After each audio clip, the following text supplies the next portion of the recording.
The story begins with Bookchin, a great general, and Sian who brought stability to a tumultuous political landscape through martial prowess. Meanwhile, in the palace, Urim was enthroned as the emperor, and as a token of appreciation for their loyalty and shared struggles, he appointed 6 loyal retainers as kings to assist him in ruling the empire. Crown. This marked the beginning of a new era, with Urim at the helm and his trusted allies by his side. The appointment of the 6 kings was a strategic move aimed at consolidating power and ensuring the stability of the empire. As the story unfolds, the dynamics between Urim and his kings, as well as the challenges they face, will likely shape the fate of the empire. The scene unfolded on a ravaged battlefield, the ground littered with the remnants of war. Amidst the desolation, a lone figure lay motionless at the epicenter of the chaos.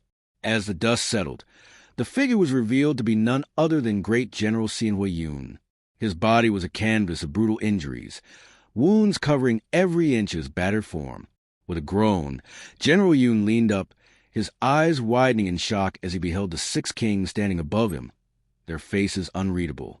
The general's gaze burned with anger and betrayal as he locked eyes with the kings. "You bastards betrayed me," he spat, his voice laced with venom and pain. The air was heavy with tension as the 6 kings stood silent, their piercing gazes fixed intently on the fallen general.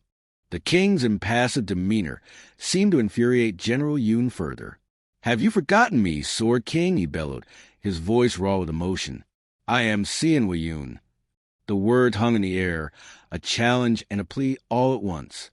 The general's battered body seemed to swell with pride and defiance as he declared his identity, as if daring the king to forget the legend that was Sian. The Sword King's gaze never wavered, but his voice was laced with an unsettling calmness as he replied, "We have not forgotten, Sian, but your time has passed." As General Yun attempted to rise, his gaze fell upon his leg, and his eyes widened in horror.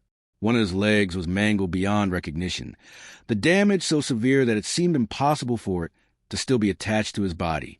He stared at the wreckage in complete disbelief, his mind struggling to comprehend the extent of the destruction. The general's face contorted in a mix of shock, pain, and despair as he whispered, No, this can't be."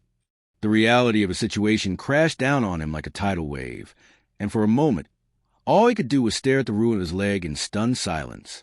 The Sword King's voice dripped with mockery as he taunted General Yun. "What can you do in that state?" he sneered, his tone laced with contempt. "This is the end, great general." A surge of energy burst forth from General Yun's battered form, radiating an aura of power that seemed almost impossible given his condition. The 6 kings took a collective step back, their eyes widening in surprise and caution. The Sword King's mocking expression faltered, replaced by a look of wariness. "Nothing will change, even if you can do this," he declared, his voice firm but laced with a hint of uncertainty. The king's retreat was a testament to the general's enduring strength, but their words were a reminder that his circumstances remained dire. General Yun's response was a fierce, defiant smile, as if he had tapped into a deep well of power that refused to be extinguished. The 6 kings exchanged skeptical glances, their whispers barely audible as they murmured to themselves, "No way! Such power with that body?" Their eyes darted to General Yun's mangled form, incredulous that he could harness such energy despite his severe injuries. The disparity between his battered physical state and the potent power emanating from him seemed almost impossible, leaving the kings questioning what they were witnessing.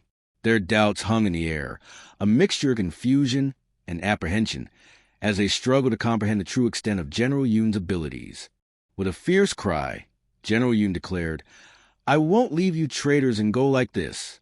I will face you with the determination to die together. I will show you the Avatar descent dance of Sian, the final dance of the Avatar." His voice echoed across the battlefield, a challenge and a warning to the 6 kings. As he spoke, his body began to glow with an intense, otherworldly energy, and the air around him seemed to distort and ripple. The 6 kings took a step back, their eyes wide with a mix of fear and awe, as they realized that General Yun was about to unleash a technique that would either destroy them or consume him entirely. The 6 kings exchanged worried glances, their thoughts unspoken but clear.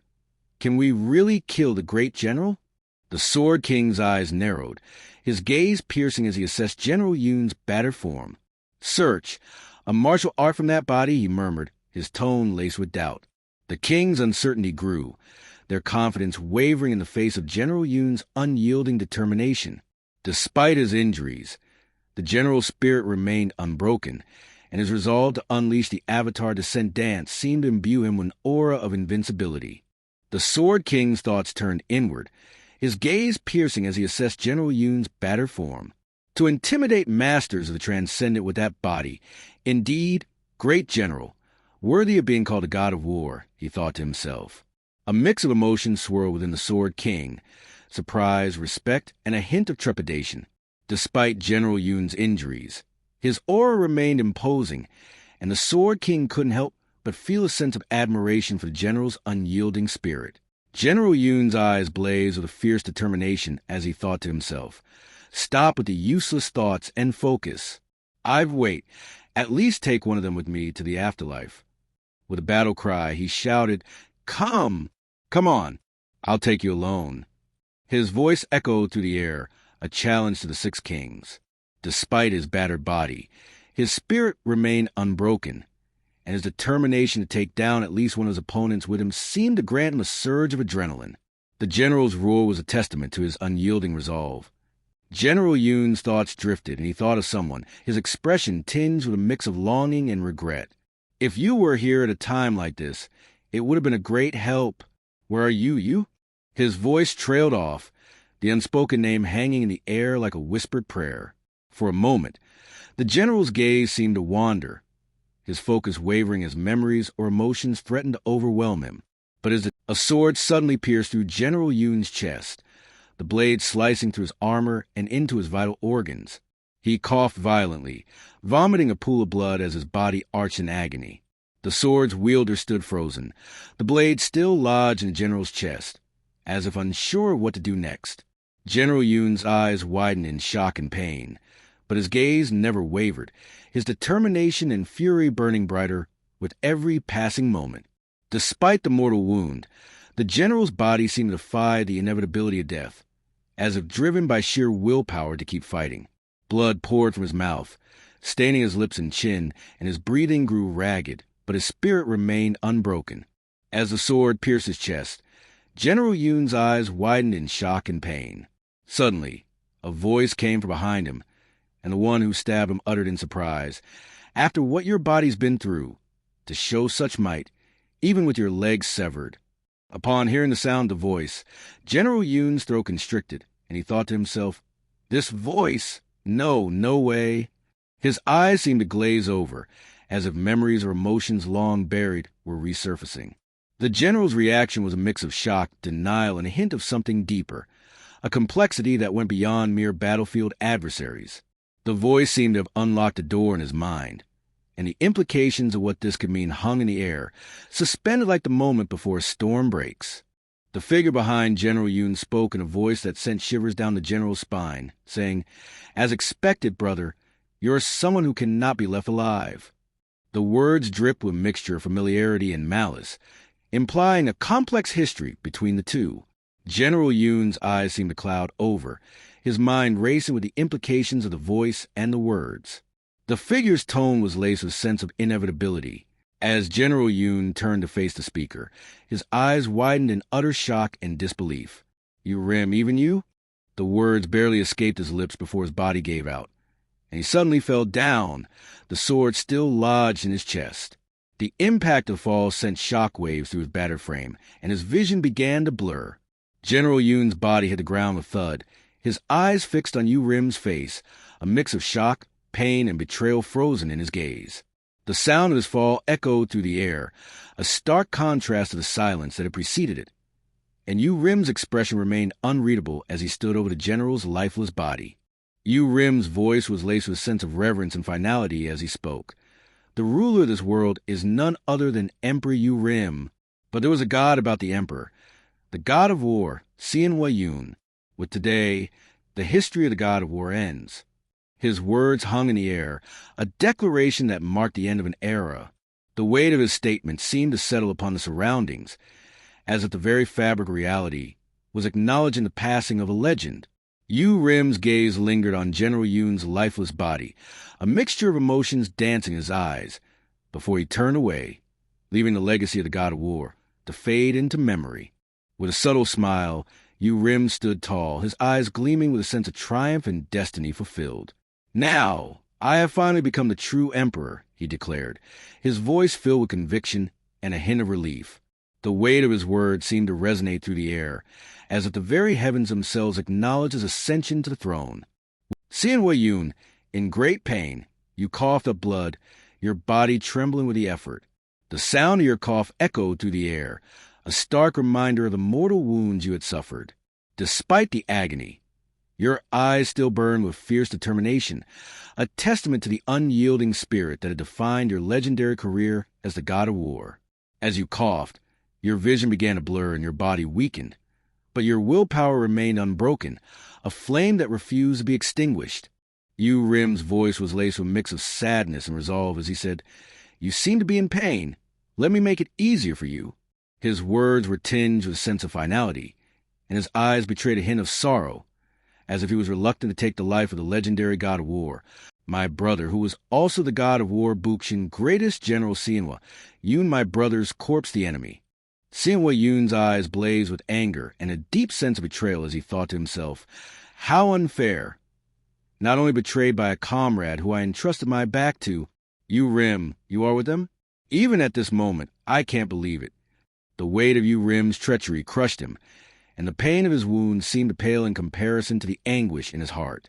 He couldn't fathom how his own brother could turn against him, and the sense of shock and hurt lingered, refusing to dissipate. The injustice of it all burned. Seeing Wei-Yun's eyes welled up with tears as he gazed up at Yu Rim, his mind reeling with the weight of his brother's betrayal. "How could you, brother?" he seemed to whisper silently, his heart heavy with sorrow and shock. The pain of his physical wounds was eclipsed by the anguish of his brother's treachery, and for a moment, all he could think about was a deep bond they had once shared. Tears streamed down his face, a testament to the depth of his emotions, as he struggled to come to terms with the fact that as Sin Wei-Yun opened his eyes, he found himself surrounded by an unfamiliar darkness, the air thick with heat. He blinked, trying to clear his vision, and slowly, his surrounding began to take shape. The darkness seemed to pulse with an otherworldly energy, and the heat was oppressive, making it hard to breathe.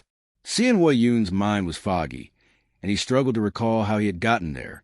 The last thing he remembered was everything going blank. Now he was in this strange, dark place. "What is this place?" he thought to himself, his voice barely above a whisper. The silence was oppressive, and he strained his ears, listening for any sound that might give him a clue about where he was and what lay ahead. Eon Wei-Yun's thoughts turned to the possibility of purgatory, a realm where souls might linger after death, atoning for their sins or waiting for judgment. He pondered the idea, his mind racing with questions. Had he not been killed by his own brother? Was this some kind of limbo, a place where he would have to confront the consequences of his own actions? As Sienwa Yun gazed down at the water covering his hand, he suddenly saw his reflection staring back at him. But it wasn't the reflection that shocked him, it was the state of his own face. His eyes widened in horror as he took in sight of his own visage, and he felt his mind reel with shock and disbelief. The reflection showed a face that was not his own. The features were different, the eyes, the nose, the jawline. Everything was unfamiliar. Seeing Wei-Yun's shock turned to confusion, and then to utter bewilderment. Who was this person staring back at him? And what had happened to his own face? The question swirled in his mind as he stared at the reflection, unable to look away. Seeing Wei-Yun's mind reeled as he stared at the reflection, his thoughts racing with confusion and disbelief. What is this? No way is this child me? The face staring back at him was that of a young boy, innocent and unaware of the world. It was a face that bore no resemblance to the strong, battle-hardened warrior he knew himself to be. The shock and bewilderment were palpable as he struggled to comprehend the truth. Was this some kind of illusion, a trick of the mind, or was he truly seeing himself in a different form? The question swirled in his head, refusing to settle, as he continued to stare at the reflection in horror and confusion. Seeing Wei-Yun's senses snapped into high alert as he heard the sound of someone talking outside. His head jerked up, and he listened intently, trying to pinpoint the location and tone of the voice. Someone is outside, he thought to himself, his mind racing with possibilities. Who could it be? A friend, a foe, or perhaps someone who could help him understand the strange and unfamiliar world he found himself in. He held his breath, straining to hear more, his ears tuned to the faint sounds coming from beyond the darkness. Suddenly, the voice grew louder, and he caught snippets of conversation, but it was what was being said that made his heart skip a beat. He person's words sent a chill down Yun's spine as he pieced together the fragment of conversation. Brew chest, doing as we've been told. The word seemed to imply something sinister, and the fact that he'd seen a child's reflection in the water earlier added to his growing unease. The revelation hit Yun like a ton of bricks. The lord of the palace, his own child, uses medicine? The thought was abhorrent, and he couldn't help but wonder what kind of desperation or depravity would drive someone to such an act. The more he thought about it, the more his anger and disgust grew. How could someone so callous and heartless justify such actions? The Lord's reputation, his power, his influence, all seemed to pale in comparison to the atrocity of using his own child in such a manner. Yun's mind was filled with a mix of emotions, outrage, horror, and a deep sense of sadness. Yun's desperate attempt to climb up ended in frustration, as his hand slipped, and he fell back down with a thud.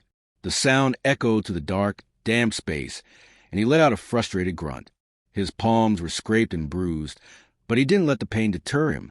He gritted his teeth and assessed the situation, trying to come up with a new plan. The darkness seemed to close in around him, but he refused to give up. With a determined glint in his eye, he began to feel his way around the space, searching for any possible means of escape. His fingers probed every nook and cranny, seeking a weakness in the walls or a possible handhold. Yun's mind was racing with the horrific realization that he was trapped inside the Chonghua, a device used for boiling people alive. The thought of being in a child's body, unable to escape, was terrifying. He looked up at the hole in the ceiling, but it seemed out of reach. The structure of the Chonghua was imposing, and the heat was unbearable. Panic set in as he thought about his situation. It's me, right? I am inside the Chonghua, he thought, trying to process the reality of the predicament. He knew he had to find a way out, but the circumstances seemed insurmountable. The person's words were cut short as the flame beneath the Chonghua roared to life, intensifying the heat to an unbearable level. Yun felt the scorching warmth closing around him, and his panic turned to desperation.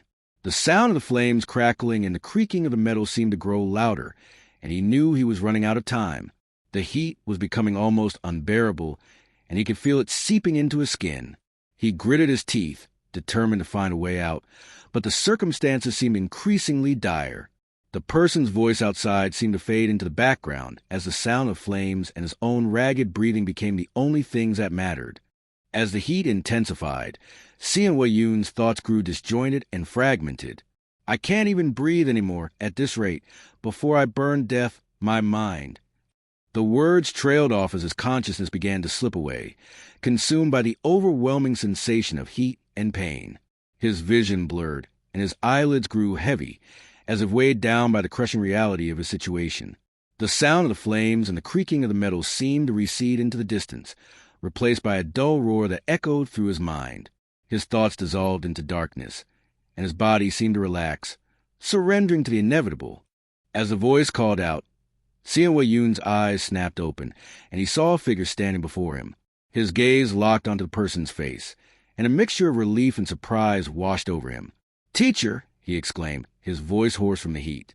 The figure's presence seemed like a lifeline in his desperate situation, and he felt a surge of hope. Was this person here to rescue him, or was it just a cruel trick of his own desperate mind? Yun's eyes remained fixed on the figure, his heart pounding with anticipation. The teacher's enigmatic words hung in the air. The Avatar's descent is the dream of the Avatar. The flame is where the Avatar is born, and this place made for playing is the Avatar stage. Yun's mind struggled to grasp the meaning behind the teacher's cryptic phrases. He looked around at the Chonghua, the flames, and the confines of his prison. "How did you get here?" he asked again, hoping for a more concrete answer. But the teacher's response seemed to hint at something deeper, something beyond the physical realm. The teacher's gaze was intense, as if willing Sian-Wei-Yun to understand the hidden truths he was revealing. The teacher's sudden shout cut through the air. "What are you doing?" "Dance." Sian-Wei-Yun was taken aback, unsure how to respond. But as the teacher's words echoed in his mind, he felt an inexplicable urge to move. He raised his hands, and his body began to sway to an unheard rhythm. The flames around him seemed to pulse in time with his movements, as if the fire itself was dancing with him. Sian-Wei-Yun's initial hesitation gave way to a strange sense of freedom, and he let his body move, surrendering to the moment. The teacher's shout had unleashed something within him, and he danced, lost in the intensity of the flames and the mystery of the moment. Avatar Descent Dance. The guards standing outside exchanged worried glances as the blue flame intensified, its growing power evident in the increasing heat and light emanating from the Changhua. "What a terrible thing to do." "Seriously," one of them muttered, their voice laced with a mix of concern and dismay. They seemed unsure how to react, caught between their duty to observe and report, and the inexplicable nature of the events unfolding before them. The guards' words were barely audible over the crackling of the flames, but their tone conveyed a sense of foreboding, as if they sensed that the situation was spiraling out of control. The old man stood behind the door. His eyes fixed on the blue flames danced higher and higher. A deep crease etched his forehead, and his brow was furrowed with concern. His gaze was intense, as if he was searching for something in the flames, or perhaps worried about the consequences of what was happening. His hands were clasped together, and he seemed to be holding his breath, his entire being focused on the spectacle before him. The old man's expression was a mix of worry and fascination. The old man's eyes widened in alarm as the flame's sudden shift to green filled the room. He hurried in, his face etched with worry. "Changhua!" he exclaimed, his voice laced with concern. His gaze swept the space, taking in Sian-Wei-Yun's position amidst the flames. The old man's hands moved swiftly, as if he was trying to mitigate the situation or perhaps understand the implications of the green flame. His thoughts seemed to be racing, trying to decipher the meaning behind the color change and its potential consequences. The green flame seemed to hold significance, and the old man's reaction suggested that this development was both unexpected and potentially critical. The guards whispered among themselves, "Look over there! Ha! It's the court physician. He's been taking care of the young master as his personal doctor for 15 years. I'm sure he treats him like his own child." One of them nodded in agreement. "TSK bags. Exactly what I think, too." Their voices were filled with a mix of respect and familiarity as they spoke about the court physician's dedication and care for the young master. The guard's conversation was hushed, but their words conveyed a sense of admiration for the physician's commitment and the special bond he shared with his patient.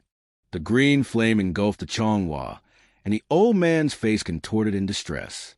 "To even use Changhua like this, that's just cruel," he whispered, his voice trembling with emotion. His eyes widened in disbelief as he stared at the scene before him. The old man's expression was one of shock and horror, as if he couldn't comprehend the magnitude of what was happening. He took a step back, his movements hesitant and uncertain, as if he was recoiling from the very sight itself. His face was pale, and his eyes seemed to hold a deep sadness, as if he was witnessing something that was beyond redemption. The guard's sudden exclamation, "Whoa, what is this?" caught the old man's attention, and he turned back, his face still etched with shock and dismay. As he turned, his eyes widened even further, and his mouth dropped open in utter astonishment. Whatever he saw, it seemed to have left him speechless, his entire being frozen in a state of complete shock. The old man's reaction was intense, as if he had witnessed something that defied all logic and reason, something that had shattered his understanding of the world. The guard's words trailed off, and an eerie silence fell, as if everyone was holding their breath, waiting to see what would happen next. The green flame coalesced into the majestic form of an ancient beast, its features becoming clearer with each passing moment. As the shape solidified, it was unmistakable, a mighty dragon, its scales glinting in the light of the flames. The dragon's roar thundered through the room, a deafening sound that shook the very foundations of the space. The air vibrated with the dragon's power, and the old man's eyes went wide with awe and trepidation stood frozen, his gaze locked onto the dragon, as if mesmerized by its sheer majesty. The guards stumbled backward, their faces pale with fear, as the dragon's roar echoed through the room, a primal and awe-inspiring sound. The scene shifted, and the camera plunged into the heart of the Changhua, where Siwayun's dance had become a mesmerizing spectacle. His body moved in perfect harmony with the flames, his aura bursting forth from his very being. The energy emanating from him was palpable, a vibrant, pulsating force that seemed to merge with the fire itself. As he danced, his aura swirled around him, taking on a life of its own. The flames danced in tandem with him, their movements a blur of color and light. The dragon's roar still echoed in the background, but within the Changhua, the only sound was the soft whoosh of the flames and the rhythmic beat of Siwayun's dance. His aura continued to build, a brilliant, shimmering light that threatened to overflow the boundaries of the Changhua. Siwayun's eyes met his teacher's, and he saw the nod of approval, the smile of satisfaction. "Yes, that's it," his teacher said, his voice filled with pride and encouragement. Siwayun smiled back, a radiant grin spreading across his face. In that moment, he felt a deep connection with his teacher, a sense of understanding and shared knowledge. The teacher's words were more than just praise. They were a validation of Siwayun's growth, his mastery of the dance, and his connection to the Changhua.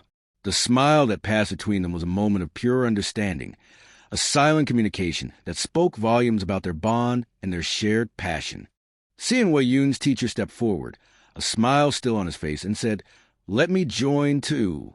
Without another word, they both began to dance, their movements perfectly synchronized as they flowed across the space within the Changhua. Their eyes locked onto each other, a deep connection sparking between them. As they danced, their movements became a beautiful, intricate ballet, each step and gesture mirroring the other. The flames seemed to respond to their dance, swirling and leaping in time with their footsteps. The air was filled with intense energy, as if the very fabric of reality was being woven and unwoven by their dance. Together, they seemed to be creating something new, something powerful, their bond growing stronger with every passing moment. The energy emanating from Siwayun and his teacher's dance began to surge outward, bursting beyond the boundaries of the Changhua. The flames transformed into a strong, pulsating blue energy that flowed outward in all directions. The blue energy was intense and powerful, illuminating the surrounding space with a brilliant electric blue light. As it flowed outward, it seemed to be imbuing everything it touched with a sense of vitality and strength. The old man, the guards, and anyone else in the vicinity were bathed in the blue glow, their faces filled with a mix of awe and wonder. The energy's power was palpable, and it seemed to be calling out to something or someone, drawing them inexorably toward the Changhua. The guards exchanged disbelieving glances, one of them whispering, "I've never seen anything like this before." The other guard nodded in agreement. "You worked here for 15 years and never seen something like this. Who would believe it if someone told them?" They spoke in hushed tones, their eyes fixed on the spectacle unfolding before them. The guards' faces reflected their astonishment, their minds struggling to comprehend the magnitude of what they were witnessing. They seemed to be questioning their own sanity, wondering if they were dreaming or if this was indeed reality. The guards' conversation trailed off as they continued to watch, mesmerized by the blue energy and the dance within the Changhua. The green dragon's roar thundered through the air once more, and the guards' eyes widened in alarm. "This doesn't look like a dragon in rampaging," one of them exclaimed, their voice laced with concern. The guards took a step back, their faces pale as they gazed at the dragon's majestic, yet fearsome form. The dragon's roar seemed to be growing louder, its power and intensity increasing with each passing moment. The old man's eyes were wide with shock and disbelief, his face frozen in a mixture of awe and horror. He stood motionless, his body rigid as he watched the unfolding spectacle. His gaze darted between the green dragon, the blue energy, and Siwayun's dance, his mind struggling to comprehend the sheer magnitude of what he was witnessing. The old man's expression was one of utter bewilderment, as if he had stumbled into a realm beyond his understanding. He seemed to be questioning everything he thought he knew, his entire worldview shaken by the events transpiring before him. The old man's shock and disbelief were palpable, his very presence seeming to vibrate with the intensity of the moment. The guard voices rose in alarm as tracks began to appear, and they cried out, "The solar celestial path! Get back!" But it was too late. The path exploded in a blinding flash of light and energy, sending shards of celestial power flying everywhere. The guards and the old man instinctively covered their faces with their hands, shielding themselves from the debris. When they cautiously opened their eyes and looked at the solar celestial path, they were met with a sight of utter devastation. The path was completely broken, its fragments scattered everywhere. The destruction of the path seemed to have far-reaching implications, and the onlookers stood in stunned silence, unsure what this meant for the future. The old man's eyes widened in utter astonishment as a figure emerged in the distance, walking towards him. And then he saw his own reflection staring back at him. But it wasn't just a reflection. It was Wei-Yun, his face identical to the old man's own. The old man's shock was absolute, his mind reeling as he stared at the duplicate of himself walking towards him. The guards, too, were stunned, unsure what to make of this bizarre development. Wei-Yun's calm demeanor was a stark contrast to the old man's shock, as he continued walking toward the old man with an air of quiet confidence. The old man's eyes were fixed on Wei-Yun's face, his expression a mix of confusion, shock, and a hint of fear. The old man's face lit up with joy as he shouted, "Young master!" But Wei-Yun's response was far from warm. His voice was low and menacing as he declared, "From the depth of hell, I have returned." The words sent a chill down the old man's spine, and the guards exchanged nervous glances. Wei-Yun's eyes seemed to burn with an inner fire as he spoke, his voice dripping with an otherworldly intensity. The old man's joyful expression faltered, replaced by a look of concern and trepidation. The air seemed to vibrate with tension as Wei-Yun's words hung in the air, leaving everyone wondering what exactly had returned from the depths of hell. The roar that followed sent shivers down their spines, a primal sound that seemed to shake the very foundations of the space. Wei-Yun's eyes lost their fierce intensity, and his body began to sway unsteadily.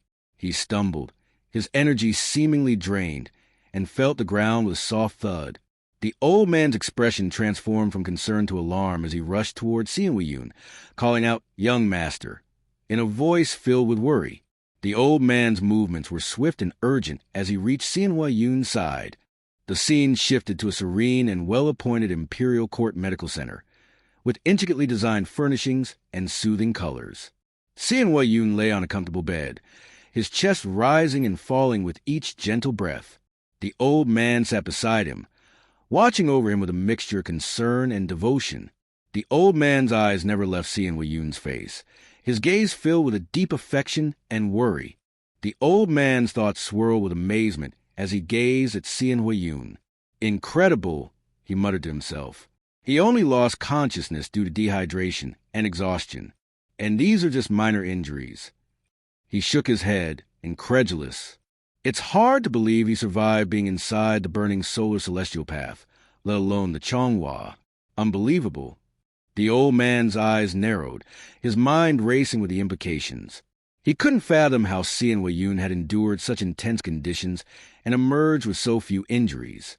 The old man's thoughts were a jumble of wonder, concern, and awe as he continued to watch over Wei-Yun, try and make sense of the extraordinary events that had unfolded.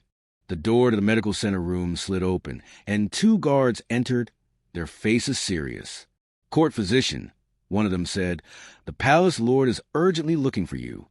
The old man's expression turned grave, and he nodded. "I understand. I am coming." With a final glance at Wei-Yun, the old man rose from his seat and followed the guards out of the room, leaving Wei-Yun alone in the quiet space. The door closed behind them, enveloping the room in silence once more. Wei-Yun lay still, his chest continuing to rise and fall with each gentle breath. The person in black clothes stood on the roof, gazing down at Changhua with an intense stare. With a silent leap, they jumped down into the room, their eyes fixed on Changhua with a killing intent. The air seemed to grow colder as a mysterious figure approached Changhua's bedside. They carefully took out a small bottle from their cloak and poured some liquid into Changhua's mouth. The figure's movements were swift and precise, their eyes darting left and right to ensure they weren't being watched. The room was quiet, the only sound the soft dripping of the liquid into Chong-Hwa's mouth. The figure's gaze lingered on Chong-Hwa for a moment, but Chong-Hwa's eyes rolled back in his head, the whites visible as he let out a low, pained growl. The liquid seemed to burn his throat, and he started to spit it out, his body convulsing in discomfort. His muscles tensed, and he began to tremble violently, his bed creaking beneath him. The room was silent except for Chong-Hwa's labored breathing and the sound of his body shaking. The liquid's effect seemed to be coursing through his veins, causing him immense pain and distress. Chong-Hwa's face contorted in agony. His eyes still rolled back as he struggled to cope with the mysterious substance's potency. The figure in black clothes reappeared beside Chong-Hwa, their voice low and menacing as they whispered, "Blame your filthy mother for this." The words seemed to be laced with venom, and Chong-Hwa's eyes, still wild with pain, locked onto the figure. For a moment, their gazes met, and the air was charged with tension. The figure's words hung in the air, heavy with malice, as Chong-Hwa's body continued to tremble and convulse. The figure's face was shrouded in shadow, making it impossible to discern their features, but their voice was filled with an unmistakable hatred. Old man returned to his quarters, his thoughts preoccupied with the recent events. "I'm relieved they allowed me to treat him for now," he said to himself, "but I still can't figure out the palace lord's intentions." A hint of unease crept into his voice as he pondered the palace lord's motives. The old man's eyes narrowed, his mind racing with possibilities. Was the palace lord genuinely concerned for Chong-Hwa's well-being, or was there something more sinister at play? The old man's expression turned contemplative as he weighed the risks and potential consequences of treating Chong-Hwa in the palace lord's court. The old man's eyes widened in alarm as he saw Chong while lying on the floor. He rushed towards him, his footsteps urgent, and knelt down beside him. "Young master," he exclaimed, his voice filled with concern. Gently, he lifted Chong-Hwa's head and placed it on his leg. As he did, he noticed a trickle of blood coming from Chong-Hwa's mouth. The old man's expression turned grave, and his mind instantly jumped to the worst-case scenario. Poison, he thought, his heart sinking. He quickly examined Chong-Hwa's body, searching for any other signs of poisoning. The old man's face was etched with worry and fear as he tried to think of a way to save Chong-Hwa's life. The old man's voice was laced with a mix of concern and intrigue as he muttered to himself, "Is that what this is?" It seems the young master is quite disliked. He gently placed Chong-Hwa on the bed, his movements careful and precise. As he examined Chong-Hwa's condition, he nodded thoughtfully. "Still, there is no position that can possibly deflect the solar core," he said, more to himself than Chong-Hwa. "I will need to administer some medicine paste." Just a moment. The old man hurried to a nearby cabinet, rummaging through it to find the necessary ingredients. His hands moved swiftly as he prepared the medicine, his mind focused on saving Chong-Hwa's life. The old man's eyes widened in terror as he felt a piece of stick being inserted into his throat. He tried to struggle, but his movements were restricted. He was horrified, thinking that Chong-Hwa, the young master, was the one doing it. The old man's mind was filled with fear and confusion, wondering why Chong-Hwa would do such a thing. He tried to speak, to ask Chong-Hwa what he was doing, but his voice was muffled by the stick. The old man's face turned pale, and he felt a wave of panic wash over him as he realized the gravity of the situation. The old man's eyes widened in surprise as Chong-Hwa's voice came from beside him, calm and collected. "You were awake this whole time?" the old man asked, his tone laced with a mix of astonishment and relief. "I couldn't even sense your presence." "Impressive." Chong-Hwa's response was straightforward, his voice firm. "I ask the questions, you answer." The old man's expression turned thoughtful, and he nodded slowly. "Impressive. Were you always like this, or did the solar core change you?" he asked, genuine curiosity in his voice. "Ask anything. I will answer all your questions," he added, his demeanor one of respect and caution, eager to provide Chong-Hwa with the information he sought. Chong-Hwa's eyes narrowed slightly as he gazed at the old man, his thoughts racing with intrigue. "Strange," he thought to himself. "He looks almost relaxed with the situation. This man is willing to answer all my questions without any resistance. It's as if he's been waiting for this moment." Chong-Hwa's mind whirled with possibilities. wondering what the old man's true intentions were. Was he genuinely willing to cooperate, or was there something more beneath the surface? Chonghwa's gaze remained steady, his eyes locked onto the old man's face, searching for any hint of deception or hidden motives. Chonghwa's thoughts darkened as the truth dawned on him. This is the Solar Palace, one of the 3 divisions of the Heavenly Demon Sect. I appear to be the 4th young master of the Solar Palace, and I am 15 years old. His mind recoiled in horror as he thought about the Solar Palace Lord's attempt to boil his own son alive to create the Solar Elixir. He's clearly not in his right mind, Chonghwa thought, a mix of disgust and fear swirling in his chest.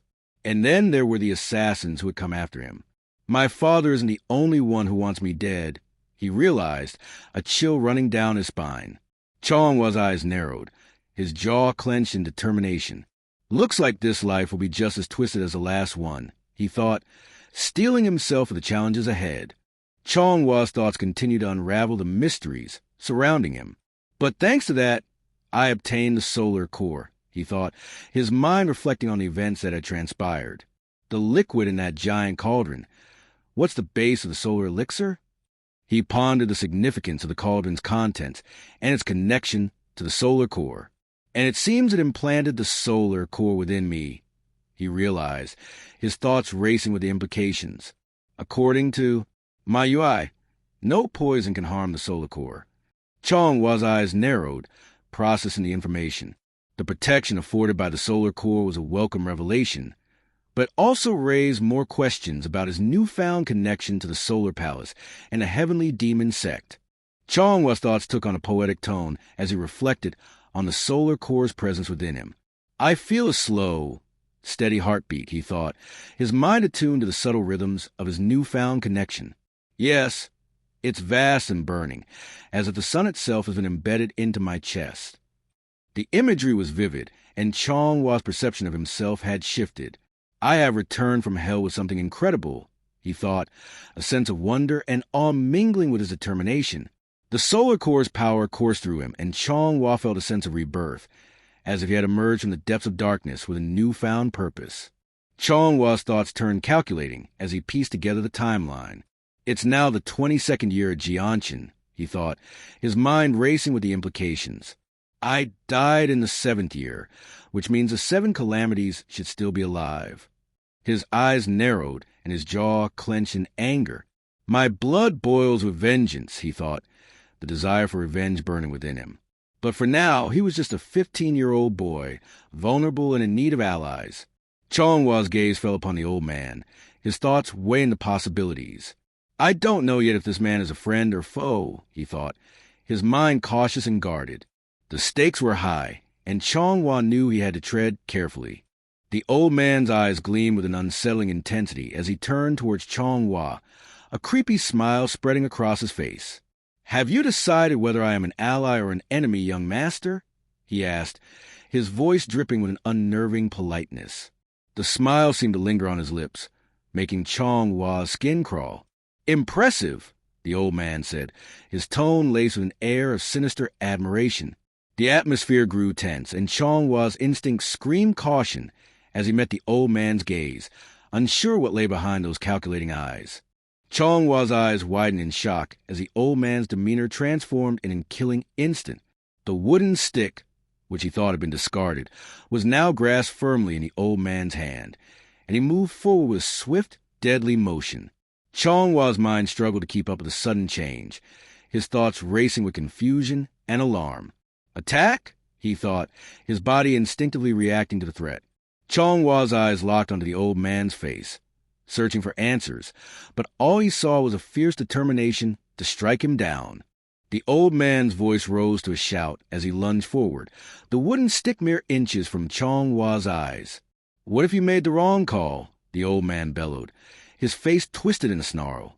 Chonghwa's heart skipped a beat as he froze, the tip of the stick hovering precariously close to his face. Time seemed to slow down as Chonghwa's instinct screamed at him to react, but his body seemed rooted to the spot, unsure how to respond to the sudden and violent outburst. The old man's eyes widened in shock as he realized Chonghwa wasn't moving, standing calmly with his eyes wide open. He's not dodging. Does he think I won't strike? The old man thought, confusion and surprise etched on his face. Chonghwa's calm demeanor seemed to throw the old man off guard. "Correct." Chonghwa replied, his voice steady. "I figured you had something you wanted from me." His words hung in the air, a hint of calculation behind them, as if he had anticipated the old man's move and was waiting for him to reveal his true intentions. The old man's face broke into a wide, sinister grin as he lowered the wooden stick, his demeanor shifting from aggression to enthusiasm. "Ah ha ha ha, excellent, very good," he chuckled, seeming to approve of Chonghwa's calm and calculating nature. "From now on, you will call me Master," he declared, his eyes gleaming with an otherworldly intensity. "I will teach you martial arts that harness the true power of the solar core. We will start with the strongest technique in the heavenly demon sect, Sengsabak." The old man's voice dripped with anticipation, as if unveiling a dark and powerful secret that would change Chonghwa's life forever. Chonghwa's eyes narrowed as he thought, "Sengsabak? Isn't it the legendary demonic art created by the sect's founder?" His mind reeled with the implications, and he couldn't help but wonder if the old man was serious about teaching him such a powerful and forbidden technique. Is he saying he has mastered it? Chonghwa thought, a mix of awe and trepidation swirling in his chest. The Sengsabak was rumored to be a technique that could grant immense power, but at a terrible cost. Chonghwa's gaze locked onto the old man, searching for any sign of deception or ulterior motives. Chonghwa's gaze lingered on the old man, his thoughts skeptical. "It doesn't look like it at all," he thought, his eyes scanning the old man's appearance. The old man's frail physique and age seemed to contradict the idea that he had mastered the powerful Sengsabak technique. Chonghwa's doubts grew, and he wondered if the old man was just a charlatan or if there was more to him than met the eye. He waited for the old man to reveal more, his mind prepared for anything. The old man's eyes seemed to bore into Chonghwa's soul as he said, "That look you're thinking. I don't see fit to wield the strongest technique, right?" His voice was laced with a hint of amusement, as if he had anticipated Chonghwa's doubts. "In our Sengsahan lineage, martial arts are passed down from a teacher to trainee," the old man explained, his tone taking on a sense of reverence. "My mission is to find a worthy disciple. I became a physician so I could save my disciples during their training," he said, his words revealing a deeper purpose behind his actions. The old man's gaze intensified, as if searching for. Chonghwa's curiosity got the better of him, and he asked the old man, "Just how grueling is this training? How many people have actually mastered Sengsabak?" The old man's expression turned somber, and he replied, "As for now, no one." His words hung in the air, heavy with implication. "Their bodies couldn't withstand it," the old man said, his voice low and grave. Chonghwa's eyes widened slightly, his mind reeling with the risks involved. The old man's words painted a daunting picture, and Chonghwa wondered if he was truly prepared to take on such a challenge. The old man's eyes gleamed with an intense light as he continued.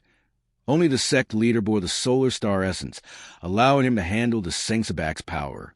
He paused, his gaze fixed on Chonghwa. "But you have the solar core, and you are still young. Once you reach adulthood, your body will be virtually reborn." The old man's voice was filled with conviction, as if he saw a potential in Chonghwa that no one else did. "That means you will be able to withstand even the chaos of the Mushindan," he said, his words painting a picture of immense power and potential waiting to be unleashed. Chonghwa's mind struggled to keep up with the implications, his thoughts racing with the possibilities. Chonghwa's thoughts turned inward, a calculating glint in his eye. "Interesting," he thought.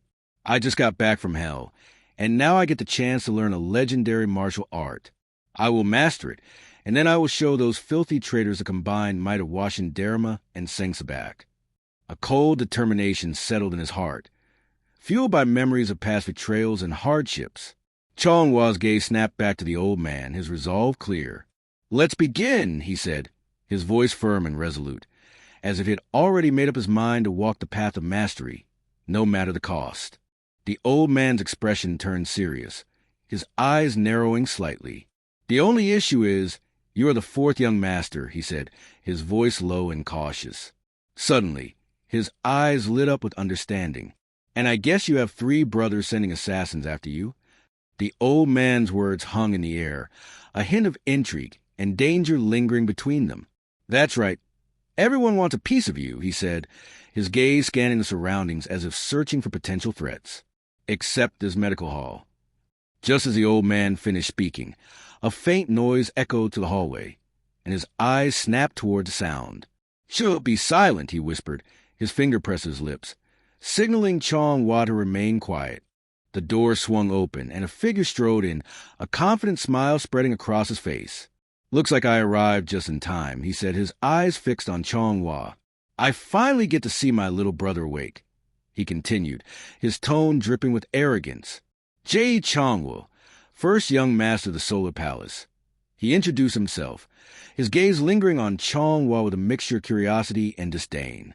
The air seemed to grow heavier, as if the very presence of Jay Chong-Hwa signaled trouble, and Chong-Hwa's instincts warned him that this encounter would not end well. The old man's expression remained calm, but a hint of disapproval flickered in his eyes. "You could have at least let us know you were coming, first young master," he said, his tone measured. Jay Chong-Hwa's smile never wavered. "I came in a rush," he replied, his voice laced with a careless air. "I had to see the one causing all the commotion in the palace," he said, his gaze fixed intently on Chong-Hwa, as if sizing him up. The words hung in the air, heavy with unspoken tension, and Chong-Hwa could sense the weight of Jay Chong-Hwa's expectations and possibly even hostility. Jay Chong-Hwa's smile grew wider, but Chong-Hwa's gaze remained piercing. "Brother, why are you looking at me like I'm a stranger?" Jay Chong-Hwa asked, his voice laced with feigned hurt. "It's me, your brother Chong-Hwa." Chong-Hwa's thoughts, however, were far less charitable. He's smiling with his mouth, but not with his eyes. He thought, his assessment of his brother's character swift and unforgiving. What a nasty bastard, he thought, his dislike for Jian palpable. "So, this is my older brother, huh?" Chong-Hwa said aloud, his tone neutral, but his words laced with subtle rejection. "I don't know you," he added, his statement a clear dismissal of any familial bond or obligation. Jay Chong-Hwa's brow furrowed in concern, and he turned to the old man. "Has he lost his memory?" he asked, his voice tinged with incredulity. "He seriously doesn't recognize his own brother?" The old man's expression remained calm and matter-of-fact. "No. This is the first time the two of you have met, as far as I know," he replied, his words dispelling any notion of Chong-Hwa's memory loss. Jay Chong-Hwa's eyes snapped back to Chong-Hwa, a mix of surprise and calculation flashing across his face. Jay Chong-Hwa's smile twisted into a sinister grin. "Ah, seems I made a mistake then," he said, his voice dripping with condescension. "Again, who would pay attention to a worm crawling in the palace dirt?" His words were laced with venom, and his gaze seemed to bore into Chong-Hwa, as if daring him to react. The air grew thick with tension, and the old man's eyes narrowed slightly, his attention fixed on the unfolding drama. Chong-Hwa's expression remained impassive, but his eyes flashed with a hint of warning, a spark of defiance in the face of Jay Chong-Hwa's scorn. Chong-Hwa's thoughts turned inward, a wry smile playing on his lips. "What a brat," he thought, his assessment of Jay Chong-Hwa's character swift and dismissive. "He's picking a verbal fight like a back-alley thug." Chong-Hwa mused, his mind flashing back to his past life. "In my past life, I was a martial god of speech," he thought, a hint of nostalgia and confidence creeping into his mental voice. "Trying to out-talk me? Good luck," he thought, his eyes glinting with amusement and anticipation. The verbal sparring match was on, and Chong-Hwa was more than ready to take on the challenge. Chong-Hwa's word hung in the air, a swift and precise counterattack. "If anyone deserves to be called a worm, it's you, brother," he said, his tone light, yet laced with subtle venom. The old man's eyes widened in surprise, and Jay Chong-Hwa's face froze, his smile faltering for a moment. The air seemed to vibrate with tension as Jay Chong-Hwa's expression darkened, his eyes flashing with anger and humiliation. The verbal sparring match had just escalated, and it seemed Chong-Hwa had landed the first blow. Chong-Hwa's words flowed like a river, each phrase a precise jab. "Strange, how that thought suddenly popped into my head," he said, his tone dripping with sarcasm. "With that worm-like memory, how fitting is it for you to be the first young master of the Solar Palace?" His eyes sparkled with amusement, as if daring Jay Chong-Hwa to respond. Jay Chong-Hwa's face turned red with rage, his eyes blazing with fury. "What?" he spluttered, his voice barely coherent. Meanwhile, The old man's lips curled into a subtle smile, his eyes gleaming with interest. It seemed he was enjoying the verbal sparring match unfolding before him. Chongwa's hand clamped down on Chongwa's shoulder, his grip tight and oppressive. "You are just a child born a lowly woman who is nameless and insignificant," he sneered, his words dripping with venom. "Is it any wonder your brother's memory is confused?" His face twisted in anger, and he spat out the words, "Damn you, little brother." The old man's smile had vanished, replaced by a look of disapproval, as if he sensed the situation escalating beyond control. Chongwa's eyes narrowed, his gaze fixed on Chongwa's hand, still resting on his shoulder, as if daring him to mail another move. Chongwa's face remained calm, a serene mask that belied the storm brewing beneath. "My name is Hiyun," he said, his voice steady and clear. The old man's eyes widened in surprise, his gaze snapping back to Chongwa with renewed interest. Chongwa's expression, however, darkened further. "That name, isn't it the North Heaven General?" he asked, his voice laced with a mix of curiosity and wariness, as if the mention of the title sparked a dangerous connection. The air seemed to thicken, heavy with unspoken implications, as Chongwa's eyes narrowed, his gaze piercing Chongwa like a dagger. Chongwa's laughter echoed through the room, a cold, mocking sound. "Ha ha ha! The Northern Heavenly General, for a name passed down by your lowly mother," he sneered, his words dripping with disdain. "It's rather grand," he added, his tone laced with sarcasm.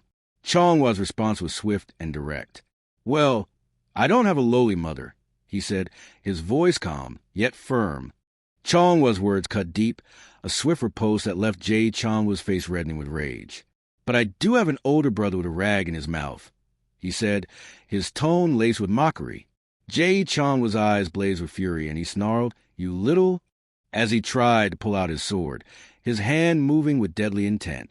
The old man's eyes snapped into action, and he swiftly intervened, his grip firm on Chongwa's arm, restraining him from further escalation. Chongwa's voice was venomous as he spat out the words. He will likely stay a patient from now on, his gaze never leaving Chongwa's face. "Don't try to stop. Just make sure the medicine is ready," he ordered the old man, his tone dripping with malice. Chongwa's voice was venomous as he spat out the words. He will likely stay a patient from now on, his gaze never leaving Chongwa's face.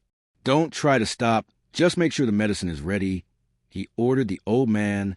Chongwa's words hung in the air, a subtle yet potent threat. "You might end up being that patient, brother," he said, his tone light, yet laced with a hint of menace. "The medicine had better be ready, yes?" His eyes locked onto Chongwa's, the challenge clear in his gaze. Chongwa's thoughts seethed with fury, his mind racing with indignation. "How dare you?" he thought, his inner voice a torrent of rage. "You lowly thing!" He mentally spat, his anger and sense of superiority boiling over. His face reddened and his fists clenched, as if he was barely restraining himself from lashing out. The old man's hands rested gently on Chongwa's shoulders, a calming presence that seemed to temper the young master's rage. Chongwa's voice was still laced with anger, but he seemed to be exercising restraint. "Fine. Since Master Manhwa insists, I will leave for the day," he said, his words a reluctant concession. As Chongwa turned to leave, he suddenly leaned in close to Chongwa, his voice dropping to a menacing whisper. "Still, as your young brother," he hissed, the words laced with malice and threat. Chongwa's senses prickled, and he felt a surge of murderous intent emanating from Chongwa's gaze. Chongwa's voice was low and menacing as he leaned in close to Chongwa. "I should give you at least one piece of advice," he whispered, his breath cold against Chongwa's ear. "A petty mouth can only babble if it stays intact, little brother." Chongwa felt a sudden, intense pressure on his mind, as if Chongwa's words had triggered a dark and malevolent force. Chongwa's smile was a cold, calculated gesture, devoid of warmth or humor. "I will see you next time," he said, his voice dripping with malice, "if you're still in one piece." The words hung in the air like a promise of violence, a threat that seemed to reverberate through Chongwa's very being. The old man's eyes widened in surprise as he thought, did first young master use a dark technique? His gaze flicked to Chongwa, and he noticed the young man's subtle tensing, as if he had indeed felt something. The old man's thoughts were filled with a sense of dread as he considered the implications of Jie Chanwa's actions. Dark technique, a forbidden method of internal martial arts, allowed practitioners to imbue their malice into their opponent's body.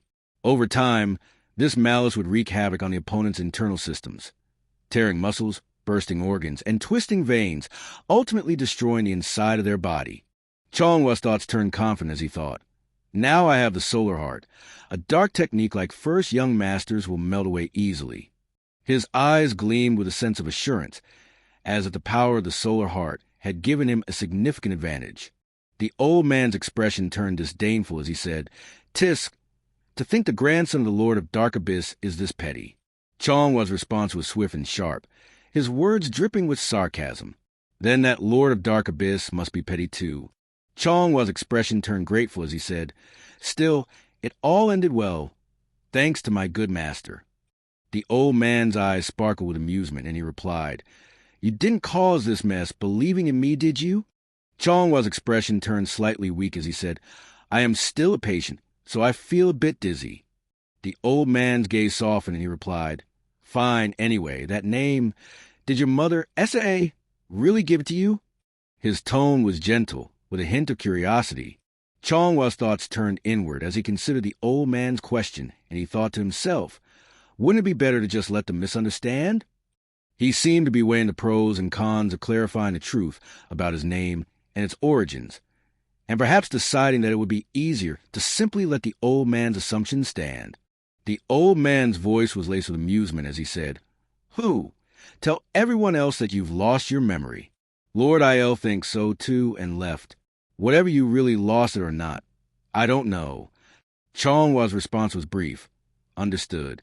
The old man's eyes crinkled at the corners as he smiled. "You answer well, at least." With that, he turned and left the room, leaving Chanwa to his thoughts. The warm sunlight cast intricate patterns on the floor of the beautiful inner court, highlighting the serene atmosphere that pervaded the space. It had been 5 days since Chanwa became a disciple. Chanwa's thoughts turned to manhwa, a martial art that paired perfectly with the Ilwal Songshin, the sacred energy of the founding cult master of the sanctioned cult. His mind began to wander to the possibilities of mastering the life and death technique of Gukpi, a powerful method that would allow him to fully unleash the solar power within his solar heart. Chanwa's thoughts grew more ambitious as he contemplated mastering the technique of life and death, and the possibilities that would unfold. If I master the technique of life and death, even a Dieramu will be possible, he thought, his mind racing with the potential of achieving the Washin Dieramu. The phrase, "the martial path of 84,000 never betrays," echoed in his mind, a mantra that seemed to fuel his determination and conviction. The melody floated through the air, its gentle notes weaving a spell of nostalgia and longing. Chanwa's thoughts turned to Master Yan, and he remembered the way the master would describe the Washin Dieramu. Yes, to me, Washin Dieramu was a dance performed by masters' whistles, he thought, a smile spreading across his face. The melody seemed to take on a new meaning, its rhythms and cadences evoking the vibrant energy of the dance. It was life, it was strength. As Chanwa condensed his power, he thought, I still can't use powerful techniques, but some solar power is infused into each move. A sense of wonder and excitement seemed to dawn on him as he realized that the solar heart's energy was subtly enhancing his movements. The joy of growing that I had forgotten, he thought, a smile spreading across his face. Chanwa's body was enveloped in a fiery aura of red flames as he soared toward the sky, his movements swift and powerful. The flames danced around him, imbuing his form with an intense, crimson glow. As he landed, the red energy swirled around him, covering his body in a vibrant, pulsating aura. Chanwa's thoughts turned introspective as he gazed within. I found a single speck of the dance's hidden perfection. A sense of satisfaction and wonder seemed to fill him, as if he had stumbled upon a long-lost treasure.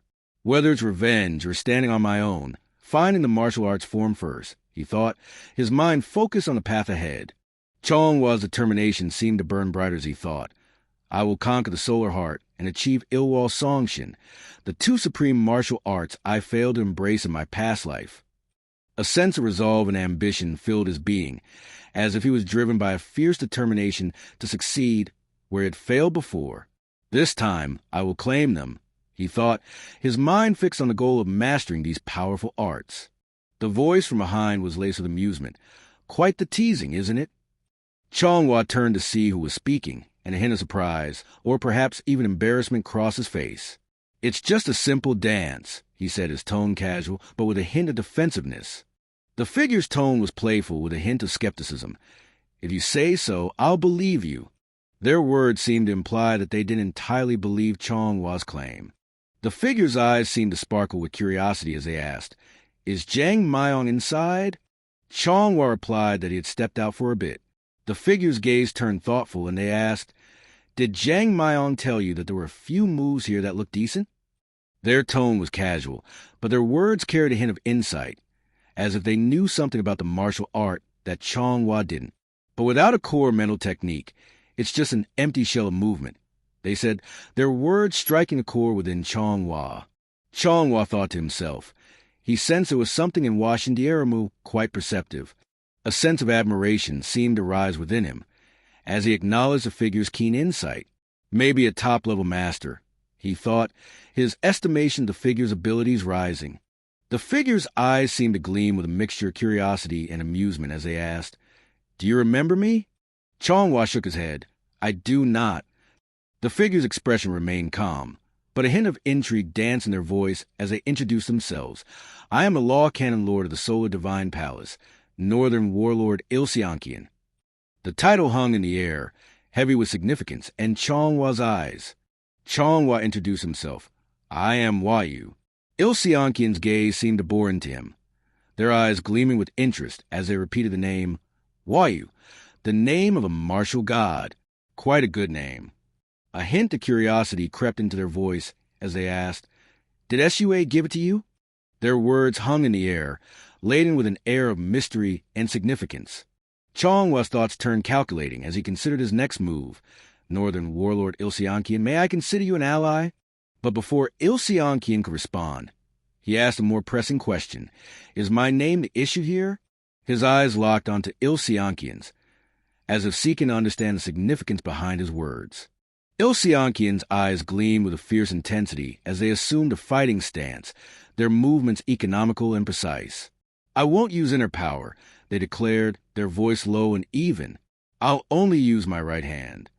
The words hung in the air, a challenge and a statement of intent all at once. Chonghua's thoughts turned to the impending duel, a martial duel. Not a bad opponent, but he seemed to be assessing Ilseonkian's skills and intentions, his mind working overtime to understand the motivations behind the challenge. "All I did was dance," he thought, a hint of puzzlement creeping into his expression. "You should at least tell me why you're rushing in." Ilseonkian's words were laced with a sense of gravity. Whether it's a dance or martial art, once you intend to harm others, it becomes a fine weapon. Their gaze seemed to bore into Chonghua's very soul, as if searching for any hint of malice or intent. "Master Sa, who has nothing, should at least have a shield," they said, their voice firm and resolute. "You will have to survive tonight, after all." The phrase "tonight" hung in the air, heavy with foreboding, and Chonghua's eyes narrowed slightly as he repeated the word, "tonight." Ilseonkian launched himself forward, his fist flying towards Chonghua in a swift and deadly strike. But Chonghua's body seemed to melt out of the way, his torso bending down in a fluid motion as he dodged the attack by a hair's breadth. Ilseonkian's eyes widened in surprise, his face twisted in a mixture of expectation and astonishment. He had clearly not anticipated Chonghua's speed and agility, and the fact that he had dodged the strike seemed to have caught him off guard. For a moment, Ilseonkian's massive calm composure slipped, revealing a glimmer of surprise and curiosity. Thanks for watching. If you enjoyed the video, don't forget to like, subscribe, and hit that bell so you don't miss the next chapter.